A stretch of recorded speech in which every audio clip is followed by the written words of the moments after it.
Hi guys, welcome back to my podcast show. Um, it's me, Pendeza. If this is your first time on my channel, please make sure you subscribe, and you're very welcome. Feel free to comment and share what you think about the previous video. If you haven't watched my testimony, go ahead and do it. I had to open new YouTube, and then I had to create an account, separate page on Instagram for my podcast. I also did it for Facebook and TikTok. So really, I really appreciate all the help and support that I've been getting from you guys. The comments are really amazing.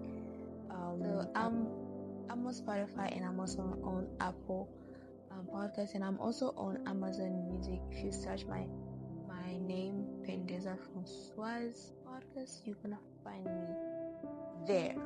Anyways, so today I have a topic that I would like us to discuss. It is one of the huge thing that I had to go through as a believer, and as somebody that was, just new to the faith. It's something that to me it's really important to a Christian to have. I feel like if you don't have it, I don't know how you can show what God is doing inside of you, or what you feel for God, and how you feel for God and all that stuff. So I'm gonna talk about obedience. Basically that would be like the main issue, but I wanted to talk about obedience, like how, or like obeying God during recovery, obedience to God during recovery. So first of all, like, to me, my personal meaning of obedience is it's like submitting to another authority, you know what I mean? Like submitting to one's authority. Like you do everything, you go to them, they approve, they disapprove, and all that stuff. But according to the Bible, obedience is an act of willingly submitting to the authority and the will of God, as expressed in the teaching in the commandments in the Bible. So also to me, obedience shows faith and discipline that you have in God, or to God and for God. So obedience to me can start right after recognition, or recognizing that you have failed, and all you can do is just surrender everything to God, and like leave it up to Him. And we can find this in First John chapter 1 verse 8 to 10. It says, if we say that we have no sin, we deceive ourselves, and the truth is not in us. If we confess our sins, that He is faithful and just to forgive us our sins and to cleanse us from all unrighteousness. If we say that we have not sinned, we make Him a liar, and His word is not in us. So basically, to me, this verse was really powerful, because so many times we can try to tell ourselves that we did not do nothing wrong, like we can try to tell ourselves that we're not in the wrong. Oh, it's just that, like, oh, that's not wrong, oh, that's how I am. We just try to justify ourselves, but no, the Bible tells us, no, do not fight the the law that God has given you. Do not fight the fact that when you are trying to get out from where you fell, you're still trying to act as if you did not fail, or you're still acting as if it wasn't your fault that you fall down. So to me, it was just that It's like God knows your heart, and before he looks on the outside, he looks in the inside, and then that's when he looks on the outside. So just like the Bible says that good water cannot flow from a dirty well, something like that.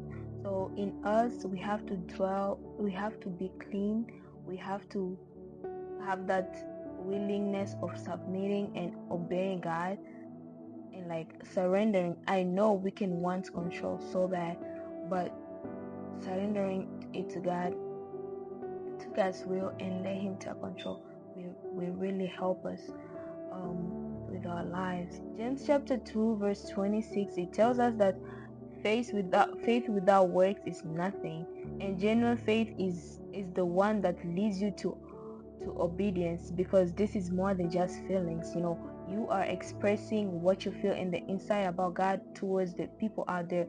You are expressing what God is speaking into you. You at some times when we are recovering, we might we might have been we I feel like we are always in recovery though.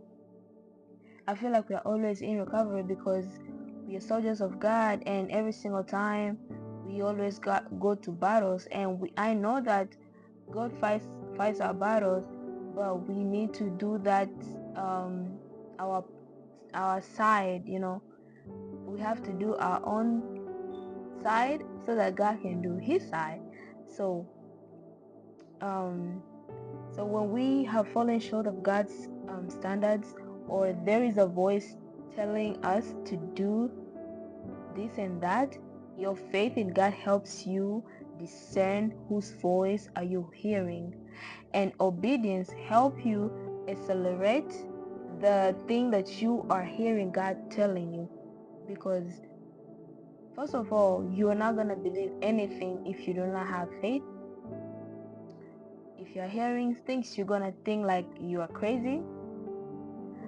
And if you do not have discernment, which this comes when you get spiritually matured, if you don't have discernment, then I feel like it's gonna be hard to discern what are you hearing. You're gonna feel like obviously you are hearing yourself.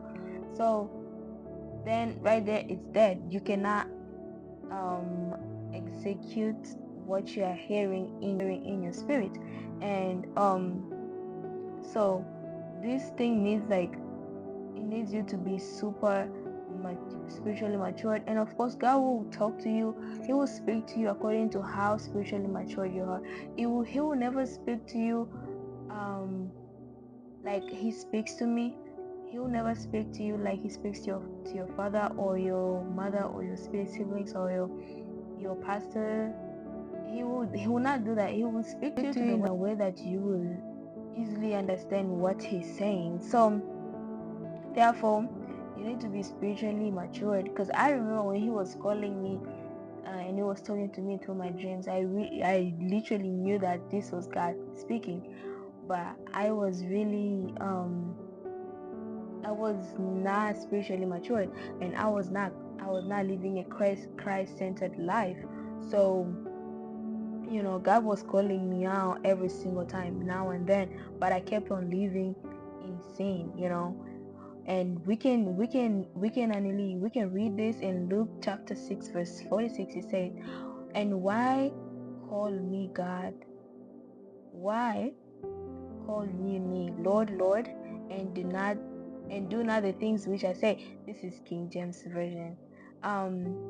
So I will hear his voice in that second. Like, I will pray, I'll be serious with him, and then after that I will be like, okay, that's enough.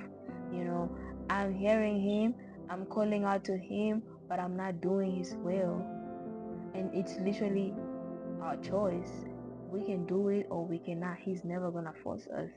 So the more spiritually mature we are, the more discerning we're gonna be about the voice of the Lord that we are hearing, and so that we can accelerate it. And when we accelerate it, we show obedience to God. So there is that, and that is part of how we share we show obedience to God. So this is the next part is going to talk about. I'm going to talk about how do we how to obey God in recovery. You know, maybe you're going through spiritual warfare and it's just there's a lot of things going on that you're really tired. How do you obey God? I'm gonna use some Bible verse examples, and I'm also gonna use my own example. So if we read Psalms chapter, actually, okay. So first is waiting and having faith that it will not be the end, like it will not end like this. You will not end in sorrow and pain, because you have to have the faith that you can see further than today.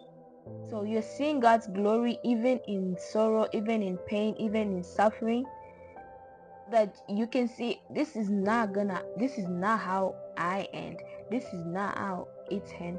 I know God will show up. Regardless of what is going on, you keep on trusting God. You can see this in the book of Job. This is where your faith plays part into your obedience to God. In this time, so Job was like, oh, I'm not gonna curse God. I'm not gonna curse God because He made me, He knew me, He knows my inside and outside. He gave me all, He took it away. He is the Alpha and Omega. He is going to make room for me. God, he was still praising God, regardless of the friends that was judging him, regardless of the wife that was telling him to curse God so that everything can end. Regardless of that, he was like, He had faith in him that helped him obey God until the devil was like, okay, I'm done. I surrender. So we obey God by praising Him in our suffering, by praising Him in our pain and sorrow, when we are in deep, how do you call it, trouble. There is a lot of challenges and all that stuff.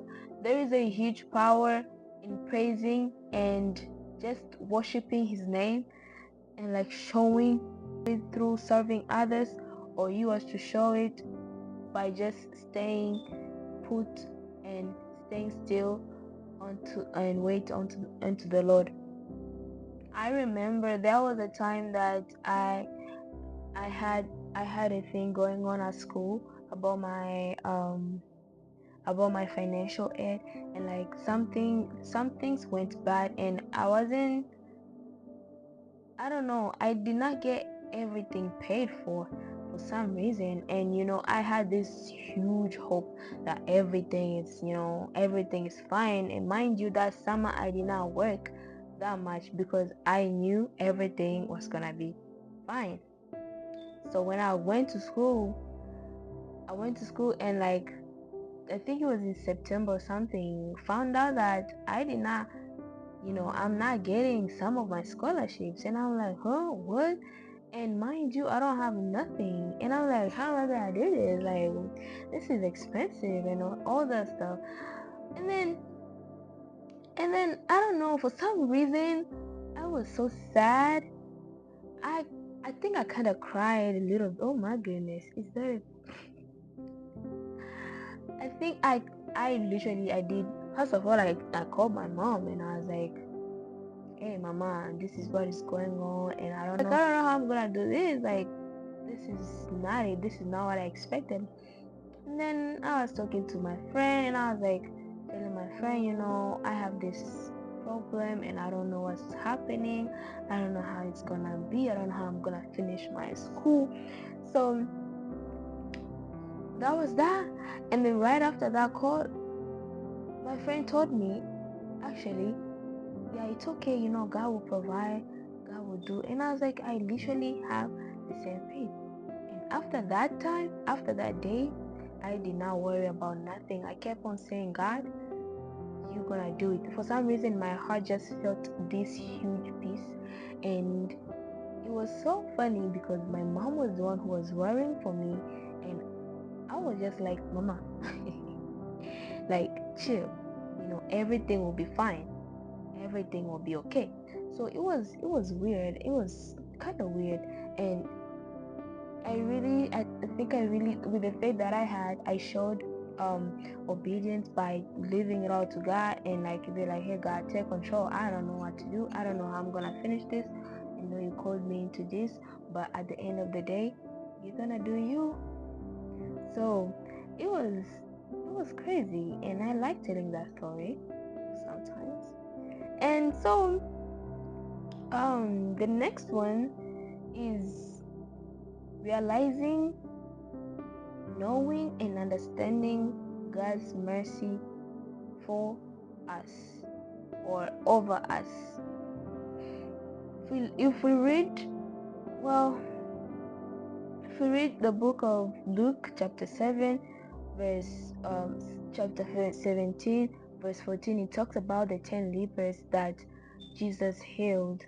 And if you read it, you will know that we are not being healed, or they were not being healed because of their obedience, but for first it was Jesus' mercy. He saw them, and his mercy was always there.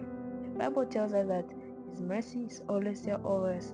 So because of his mercy over us or over the lepers, they were able to get healed. And yes, the 10 lepers obeyed Jesus before they were healed.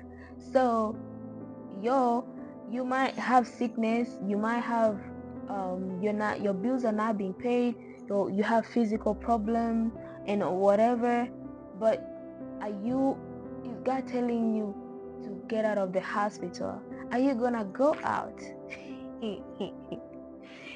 If Jesus tells you get out of the hospital, go give testimonies, go say that I have healed you, and you are literally in the waiting room, or you are literally in the reception, are you gonna do it? I think it's gonna be really, really hard for a lot of us to actually, follow this. But the amount of faith that they had in them, it really helped them accelerate the obedience. So, and what did they do? They obeyed. So Luke chapter 17 verse 14 says, when he saw them, he said to them, go and show yourselves to the priests. And as they went, they were cleansed. So basically that was that. If he tells you to go and show your family that you are healed, you had this thing growing in you, or you had these things growing outside, on your skin, and Jesus tells you, go and show your siblings, go and show your family, go and show your friends that you are cleansed. And I'm pretty sure by then all they had to do was obey, and they obeyed him, and they went, and as they went, they were cleansed. So this thing is huge. This thing is huge. I feel like somebody needs to do more explanation in this. God help me. But so how to obey God in recovery is, we obey God in our desperate times by returning and seeking his face. you know these lepers were these 10 lepers were they were just sitting out there and like just waiting on Jesus to pass by. But at the end of the day, they also had to play a part in their faith. They had to believe first, and they had to show how obedient they are, so that the word that Jesus spoke over them can have the power that it was supposed to have. This thing is two ways, it's never one way. He's, of course, when he's wanting to really call you out, he's gonna keep on reaching on you and wait for you to hear his voice, wait for you to discern who is calling me so that you can get back to him. But he's always gonna be there calling you, and you have to be able to obey his voice and follow his instructions. So we can read the next one is um